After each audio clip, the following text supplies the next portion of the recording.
are correct, but I do. Yeah. Because, you know, you're the Pope. You say, listen, we welcome. It was supposed to be just another routine morning on The View.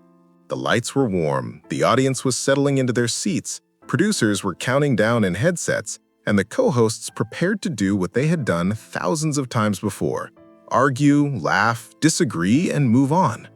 But something about that day felt different. The air carried a tension that wasn't scripted, the kind that only appears when real-world pressure slips into live television. Nobody in that studio knew it yet, but they were minutes away from a moment that would ripple far beyond daytime TV and ignite a national firestorm. The discussion that morning centered on a recent announcement from the Department of Justice stating there was no Epstein client list to release. For many Americans, that explanation rang hollow. Years of unanswered questions, sealed documents, and shadowy connections had already left the public skeptical. Even commentators from across the political spectrum had raised eyebrows.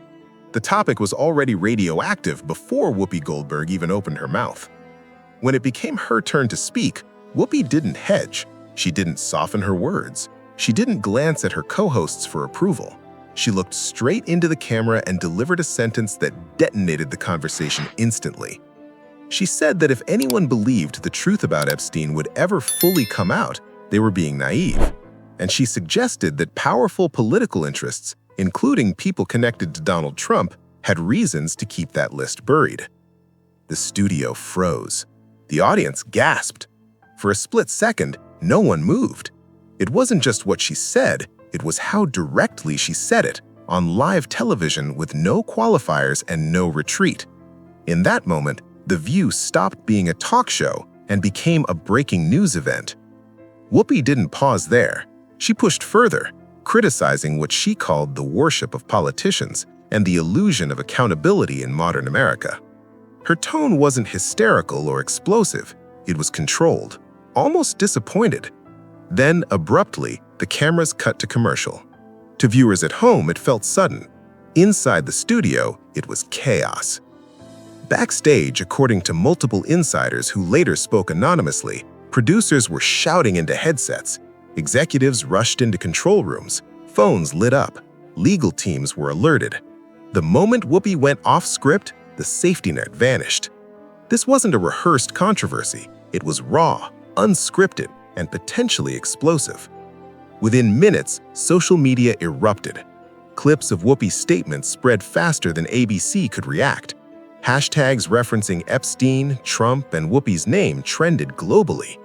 Supporters praised her courage, calling her one of the few voices willing to say what others wouldn't. Critics accused her of recklessness, misinformation, and political bias. The internet split cleanly down the middle. Conservative media responded almost immediately. Pundits labeled her comments dangerous and defamatory. Some demanded her firing before the episode even finished airing on the West Coast. Others accused ABC of allowing conspiracy theories on daytime television. Yet ABC remained silent. No apology, no clarification, no distancing statement.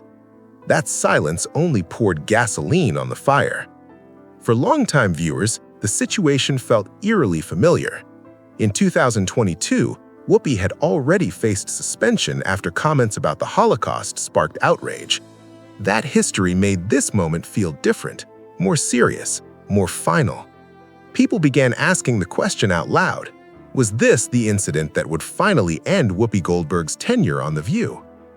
Behind closed doors, ABC executives reportedly entered crisis mode.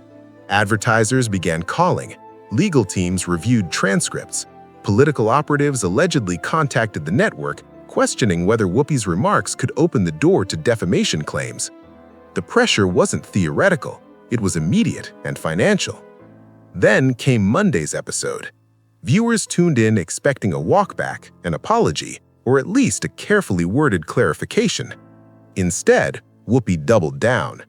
Looking straight into the camera, she said she stood by her words, and that discomfort with the truth said more about the audience than about her. The studio audience erupted. Applause thundered through the room. It wasn't just support, it was defiance. Whoopi wasn't retreating, she was daring the backlash to come closer.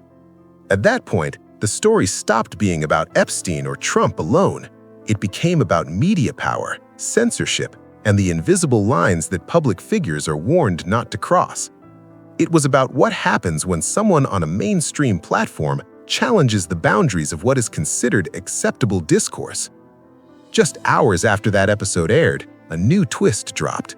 An internal memo allegedly written by a senior ABC executive began circulating online. The document claimed that Whoopi Goldberg had been placed on an internal watch list due to her unpredictability and increasing risk to advertisers. The memo didn't deny her value, but it framed her as a liability. The internet exploded again. The phrase watch list struck a nerve. Was a major network monitoring its own hosts for ideological compliance? ABC didn't deny the memo outright. Instead, it released a vague statement about supporting open dialogue. That non-denial spoke volumes. Inside The View, tensions escalated. According to staffers, the co-hosts were divided. Some supported Whoopi privately and publicly. Others felt blindsided, worried that the show was veering into dangerous territory. Pre-show briefings became stricter. Segments were quietly restructured. Epstein-related topics were suddenly avoided. But Whoopi refused to play along. Sources say she made it clear she would not censor herself to protect advertisers or executives. That stance came with consequences. Several major sponsors reportedly paused or withdrew their advertising. The financial impact was real, and ABC leadership felt it immediately. Meanwhile, the public response intensified. Supporters rallied behind Whoopi, framing her as a rare voice of courage in a sanitized media landscape. Critics accused her of exploiting tragedy for political narratives. Celebrities took sides. Some praised her bravery, others warned that daytime television was becoming a misinformation battleground. Even lawmakers weighed in. Carefully worded statements emphasized transparency and accountability without directly endorsing Whoopi's claims. But the subtext was clear. This conversation was no longer confined to television studios. Then came another bombshell. A whistleblower allegedly leaked details of an internal risk assessment document naming hosts who posed brand instability. Whoopi was reportedly at the top. This wasn't rumor anymore, it was systemic. The idea that outspoken figures were being internally flagged stunned the public. And still, Whoopi didn't flinch. In interviews, she clarified she wasn't making accusations, she was asking questions. Questions that powerful people didn't want asked. She framed herself not as a provocateur, but as a citizen refusing silence. Behind the scenes, the fractures widened. Body language on air shifted, co-hosts avoided eye contact. Online viewers dissected every frame, every pause, every seat distance. Speculation ran wild. Was ABC preparing to remove her quietly? Or were they afraid of what firing her would unleash? Then, late one Friday night, the narrative twisted again. An investigative journalist published a report claiming sealed Epstein-related records were being reviewed and that some names overlapped with high-level media executives. Digital forensics verified the materials. The silence was no longer defensible. Faced with mounting pressure, ABC blinked. In a late-night statement, the network affirmed its commitment to fearless discussion and confirmed that Whoopi Goldberg would remain on The View with full creative freedom. It was a stunning reversal. What began as a risky statement on a daytime talk show ended as a public reckoning about media power, silence, and accountability. Whoopi Goldberg didn't just survive the firestorm, she reshaped it. In the end, this wasn't just about one host or one comment. It was about the cost of speaking out in a system built on restraint. And in choosing not to stay quiet, Whoopi Goldberg became something far more powerful than a panelist. She became the storm.